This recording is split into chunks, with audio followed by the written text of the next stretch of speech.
আমার আজকের রেসিপি সকলের পরিচিত এবং সবার খুবই প্রিয় দুধ শুক্তো। যা গরম পড়েছে প্রথম পাতে এই শুক্তোটাই পেটটাকে ঠান্ডা করে দেয়। আর আজকে আমি খুব সহজভাবে এই শুক্তোটা কীভাবে রান্না করা যায় অথচ টেস্ট সেই অনুষ্ঠান বাড়ির মতোই আসে সেই পদ্ধতিতে শেয়ার করব। তো ভালো লাগলে অবশ্যই লাইক শেয়ার কমেন্ট করার অনুরোধ রইল। তো চলুন দেখে না যাক রান্নাটা কীভাবে করছি। এর জন্য আমি সব সবজিগুলো নিয়ে নিয়েছি, যেগুলো বড় বড় টুকরো করে কেটে ধুয়ে নিয়েছি। আমি এখানে অনেকগুলো পরিমাণে সবজি নিয়েছি, কারণ আমি অনেকের জন্য রান্নাটা করেছি, প্রায় 20-22 জনের জন্য। আপনারা যেরকম পরিমাণ করবেন সেই অনুযায়ী কিন্তু সবজি নেবেন। আমি নিয়েছি পেঁপে, কাঁচকলা, আলু। পেঁপে আমি 3-4টে নিয়েছি মাঝারি সাইজের, কাঁচকলাও নিয়েছি 5-6টা, আলু নিয়েছি 4-5টা বড় সাইজের, আর উচ্ছে 250 গ্রাম নিয়েছি, বেগুন নিয়েছি 3টে বড়, আর পটল নিয়েছি 500 গ্রাম, সজনে ডাঁটা 250 গ্রাম, যেগুলো ওই আঁশটা ছাড়িয়ে নিয়েছি। সবগুলো বড় বড় টুকরো করে কেটে খুব ভালোভাবে ধুয়ে নিয়েছি। এবারে কড়াইতে বেশ কিছুটা পরিমাণ সর্ষের তেল নিয়ে নেব। আগে আমি রান্নাটা সর্ষের তেলেই করব, তো সর্ষের তেলে যখন কাঁচা গন্ধটা চলে যাবে তখন আমি ওই বড়িগুলো আগে ভেজে নেব। আমি এখানে কেনা বড়ি ব্যবহার করেছি, তো মোটামুটি 1 প্যাকেট বড়ি আমি এখানে দিয়ে দিয়েছি। এবার বড়িগুলো আগে বেশ লাল করে ভেজে নিতে হবে, ফ্লেমটা কিন্তু মিডিয়ামে করে। এই যে দেখুন বড়িগুলো ভাজা হয়ে গেছে। এবারে এগুলোকে আমি আগে অন্য পাত্রে তুলে রেখে দেব। এই যে বড়িগুলো ভাজা কমপ্লিট। এবারে ওই যে তেলটা রয়েছে বাকি তেলটা, তাতে ফোড়ন দেব গোটা কালো সর্ষে 1 টিস্পুন, দেব মেথি 1/2 টিস্পুন, আর রাঁধুনি দেব 1 টিস্পুন। এবারে সমস্ত ফোড়নগুলো কয়েক সেকেন্ড জাস্ট একটু ভাজা ভাজা করে নেবো। ফোড়নে একটা ভাজা ভাজা গন্ধ বেরোয় না, ব্যাস। তারপরে এর মধ্যে দিয়ে দেবো আমি ওই কেটে রাখা উচ্ছে বা করলাগুলো। তো করলাগুলো আমি কিন্তু দেখুন সরু সরু লম্বা লম্বা টুকরো করে কেটে নিয়েছি। এবারে ওই হাই ফ্লেমে করলাগুলো আগে ভেজে নেব, খুব কড়া করে ভাজবো না, তার কিন্তু স্টিফ হয়ে যাবে। রান্নার সময় মুখে শক্ত শক্ত করলা পড়ে সেটা ভালো লাগবে না। এই যে দেখুন ভাজা কিন্তু হয়ে গেছে, এটা জাস্ট একটু হালকা কালার ধরেছে। এই যে ব্যাস করলাটা ভাজা কমপ্লিট। এবারে সজনে ডাঁটাটাও এর মধ্যে দিয়ে দেবো। মিনিট খানেক ওই করলার সঙ্গে বা উচ্ছের সাথে সজনে ডাঁটা একটুখানি ভাজা ভাজা করে নেব। এবারে দিয়ে দেবো সমস্ত সবজিগুলো কেটে রাখা। আলু দিয়ে দিলাম কাঁচকলা, ওদিকে পেঁপে, পটল, এগুলো সমস্ত আগে দিয়ে দেবো।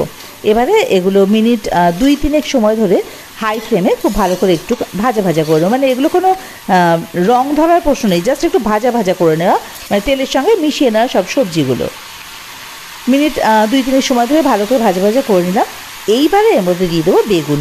বেগুনটা আমি কিন্তু আগে দিইনি, কারণ বেগুন তো নরম, এটা কিন্তু দেওয়ার সাথে সাথে গলে যেত তাহলে, তো সেটা আবার ভালো লাগতো না।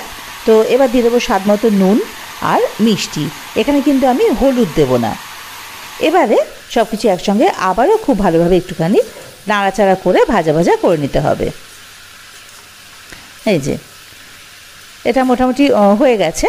এবারে এর মধ্যে দিয়ে দেবো আমি ওই পরিমাণ মতো জল, যাতে আর কি সবজিগুলো সেদ্ধ হয়ে যায়। ফ্লেমটা মিডিয়ামে করে ঢাকা দিয়ে রাখবো, ততক্ষণে মশলা তৈরি করে নিই।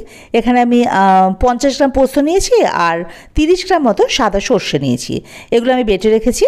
আর এদিকে 5 ফোড়নটা আমি শুকনো খোলায় একটুখানি ভাজা ভাজা করে নিয়ে গুঁড়ো করে নিয়েছি। এদিকে দেখুন সবজি কিন্তু সেদ্ধ হয়ে গেছে। এই যে ভালোভাবে সবজি মোটামুটি সেদ্ধ হয়ে গেছে, যে দেখুন দেখে নিই একটুখানি, হ্যাঁ সমস্ত কিছু বেশ ভালো সেদ্ধ হয়ে গেছে। এবারে এর মধ্যে আমি ওই বেটে রেখেছিলাম যে সর্ষে আর পোস্ত, সেটা দিয়ে দেবো।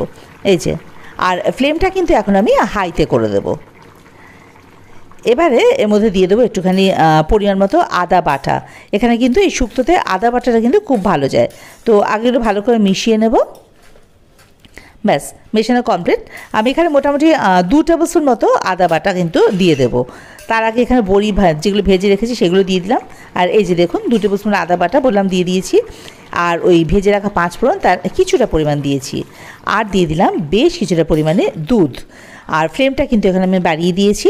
আর দুধ আমি কিন্তু গরম দুধ ব্যবহার করেছি, কারণ রান্নাটা গরম, এক্ষেত্রে গরম দুধ ব্যবহার করলে কিন্তু দুধ কেটে যাওয়ার সম্ভাবনাটা একেবারেই থাকে না।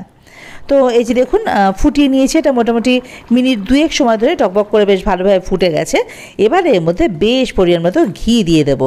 আমি এখানে বেশ মোটামুটি 3-4 টেবিল স্পুন মতো ঘি দিয়ে দিয়েছি, দিয়ে ফ্লেমটাকে অফ করে দিলাম। এই যে দেখুন রেডি আমাদের দুধ শুক্তো।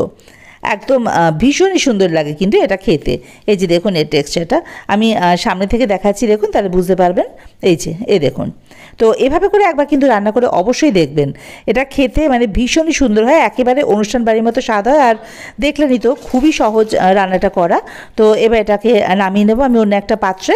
তো রেসিপিটা আপনাদের কেমন লাগলো আমাকে কিন্তু অবশ্যই কমেন্ট বক্সে জানাতে ভুলবেন না। আর যদি ভালো লেগে থাকে তাহলে অবশ্যই আমার চ্যানেলটা সাবস্ক্রাইব করে আমার পাশে থাকার অনুরোধ রইল। বেল আইকনটা অবশ্যই ক্লিক করে দেবেন, তাতে করে আমি কোনো নতুন রান্না আপলোড করলে তার নোটিফিকেশানটা সবার আগে আপনাদের কাছে পৌঁছে যাবে।